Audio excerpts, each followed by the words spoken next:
Okay, जो ये तीसरा पार्ट है इसके अंदर हम एक साथ दो संगम की बात करेंगे और तीसरा संगम है वो सबसे ज़्यादा महत्वपूर्ण है। तीसरा संगम जो है जैसे पिक्चर्स में बताया वो कोटियर मंदिर है उसके पास हो रहा है, यानी करीबन 1 से 1.5 माइल की दूरी पे हो रहा है। तो पहले हम बात करें सेकंड संगम का थोड़ा। मारवाड़ा विजलासण એની બાજુમાં જ્યાં સાબરમતીને હરણાવ નદી મળે છે તે સ્થળને લોકભાષામાં બેવટું કહે છે। બે નદીઓના સંગમ માટે આ શબ્દ ખરેખર ત્યાંના લોકોએ બહુ સરળ રીતે ઉપયોગ કર્યો છે અને મેં લેખક કહેતા મેં પહેલી વખત આવો શબ્દ સાંભળ્યો હતો। મને થયું કે ખરેખર લોકો કેટલા ટૂંકો અને સુંદર घर के इस्तेमाल क्या जो चीज होती है उसको कहते हैं घरगथ्थु। तो टूको सुंदर અને घरगथ्थु शब्द અહીં વાપર્યો છે। दैट इज संगम का दूसरा नाम वहां के लोग यानी कि मारवाड़ा ગામના લોકો, વિજલાસણ ગામના લોકો અને ભાણપુર ગામના લોકો હરણાવ અને સાબરમતીના સંગમને लोक भाषा में संगम का क्या नाम दिया? बेवटो।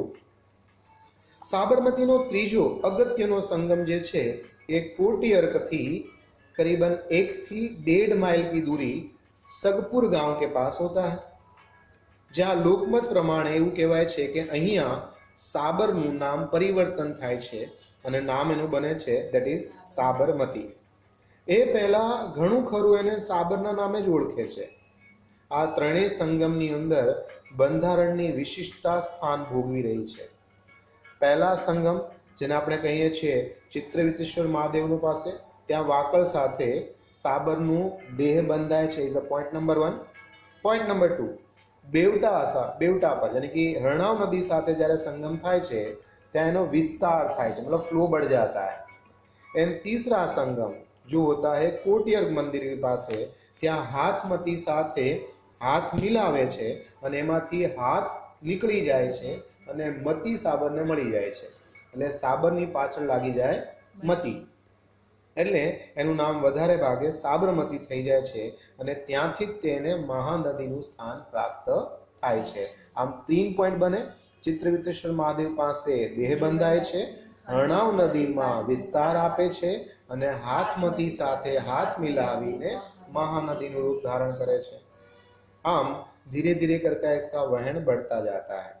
उत्तर दिशा અને દક્ષિણ દિશાને સાચવી અને સાબર સંગમ ઉપર હાથમતીને પોતાના હૃદયમાં એટલે કે ઉરમાં સમાવી અને ધીમે ધીમે એ આગળ વધે છે। એનું હૈયું ખોલતી નથી અને સહેજ વિસ્તાર પામે છે, वो फ्लो बढ़ जाता है। કોટિયરનું મંદિર બરાબર કિનારાના એક ઊંચા ટેકરા ઉપર આવેલું છે, ધેટ ઇઝ હિલ। એની ઉપર જવા માટે એક મોટો ઢોળાવ છે, એક સ્લોપ હે ને, અને ત્યાં એની ઉપર ચડવા માટે એક રૂપાળી સરસ મજાની પગથી જેને આપણે પગથિયા या फिर दादर कहते हैं, ऐसा स्टेप्स वाला है पूरा का पूरा। अगर आप थर्ड संगम जो सगपुर गांव के पास आया है वहां से अगर आप वो सुंदर से कोरेटक के मंदिर को देखोगे तो उसके ऊपर जाने वाली जो पगथी है ना वो बहुत सुंदर दिखती है। यहाँ पर वर्ड इस्तेमाल हुआ है કે ઢોળા ઉપર એના ઉપર એક રૂપાળી પગથી છે, એકદમ વાંકી ચૂકી ઉપર જવા માટેની છે અને સંગમ ઉપરથી જ્યારે આપણે જોઈએ ત્યારે એકદમ સ્પષ્ટ અને સુરેખ કેડી બોલે તો રાસ્તા એવી લાગે કે જાણે આ ત્રીજા નંબરના સંગમ એટલો સુંદર છે કે પૃથ્વી માતાએ આ સંગમને જોઈ અને જાણે આશ્ચર્યથી પોતાની જીભ બહાર કાઢી લીધી હોય એવી લાગે। अथवा तो कोई उतावड़ो अजगर आकाश में जई रह्यो छे, ऐसा टेढ़ा मेढ़ा होकर ऊपर आकाश में। એટલે यहाँ पर दो कंपेरिजन बताइए। पहली है कि पृथ्वी माताए आश्चर्यथी जीभ काढी होय तेवी लागे छे, अथवा तो उतावड़ो अजगर आकाश में जतो होय तेवी एक कोटियर्क मंदिर पर जवानी रूपाળી पगथी खूब ज सुंदर એટલે કે વાંકી ચૂકી સ્પષ્ટ અને સુરેખ લાગી રહી છે। आ જોવા માટે એની સૌંદર્યતા ખૂબ જ સરસ છે। लेखक कहता है कि मैं ये सौंदर्य को देखना था मुझे, એટલે मैं फटाफट से वो तीसरे संगम से मैं पहुंच गया कोटियर मंदिर के पास और वहां पर मंदिर के ऊपर मुझे जाना था। शाम का समय चल रहा था, शरद ऋतु का मौसम था और ऐसा कहा जाता है कि वहां से सनसेट और सनराइज अगर आप देखो तो बहुत खूबसूरत लगता है। लेखक को सबसे सुंदर सा सनसेट आज देखना था क्योंकि सुबह से तो चल रहे हैं। लिखा है कि खरी मजा तो મંદિરના ઉપર जो गोलाकार होता है ना ऐसा घुम्मट, एक घुम्मट ऊपर थी અને घुम्मटની बाजूમાં देखो ये एरो करके बताया है अगासी मतलब टेरेस, वहां पर से साबर को देखने की मजा आती है और लेखक वहां पर टेरेस में ही खड़े हैं यानी अगासीમાં। એટલે લખ્યું છે કે ખરી મજા તો મંદિરના ઘુમ્મટ પરથી એની બાજુની અગાસીમાંથી સાબરને જોવાની છે। આ આખો વિશાળ વાંક मतलब ये जो कर्व बनता है पूरा यू एंगल का इन्हें જોવાની મજા આવે।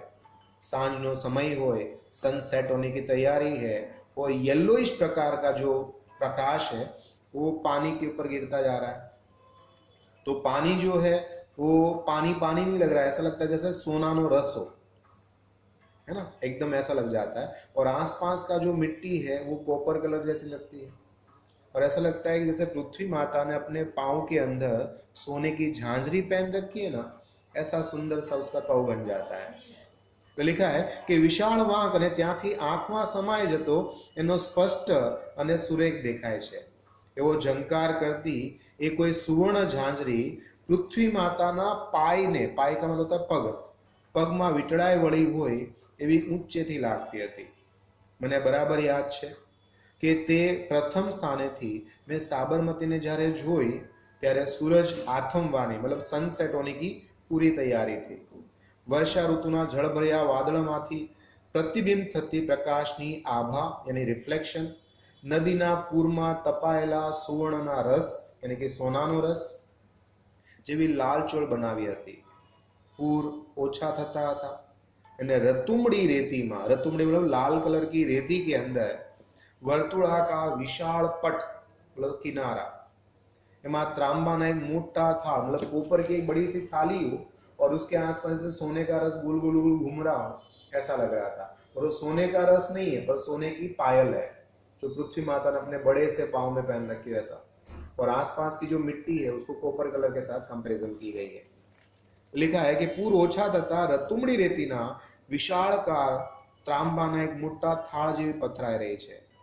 तांबाना किनारे किनारे यानी कि कोरे कोरे कनक रस, है ना, यहाँ पर सोने का 3 नाम बताया है, कनक रस, सुवर्ण रस, सोनानो रस एवी लागती हती। एक मोटो थाळ अने नदीनो देखाव, सूरज आत्मी दवानी पूरी तैयारी है। ये मैंने डर था और मुझे वो खूबसूरत सा नज़ारा देखना था। लेखक जो है पक्ति के ऊपर फटाफट फटाफट चढ़ते हैं, वहाँ से मंदिर और मंदिर का घुम्मट, घुम्मटनी बाजू में अगासी और अगासी में जाके हाफता हाफता हाफता वो रिफ्लेक्शन को शांति से यानी कि वो नदी, नदी का पानी, वो आकाश के अंदर से निकलने वाले काले काले जल भरे बादल, इन सब को मस्त अच्छी तरह से लेखक पूरे टक के मंदिर के ऊपर से देखते हैं। इस मैप को बहुत अच्छी तरह से याद रखना, इसको ड्रॉ करने की कोशिश करना, है ना, तो आपको बहुत अच्छी तरह से पूरा चैप्टर लर्न बाय हार्ट हो जाएगा। क्लियर है? ओके, जो ये तीसरा पार्ट है इसके अंदर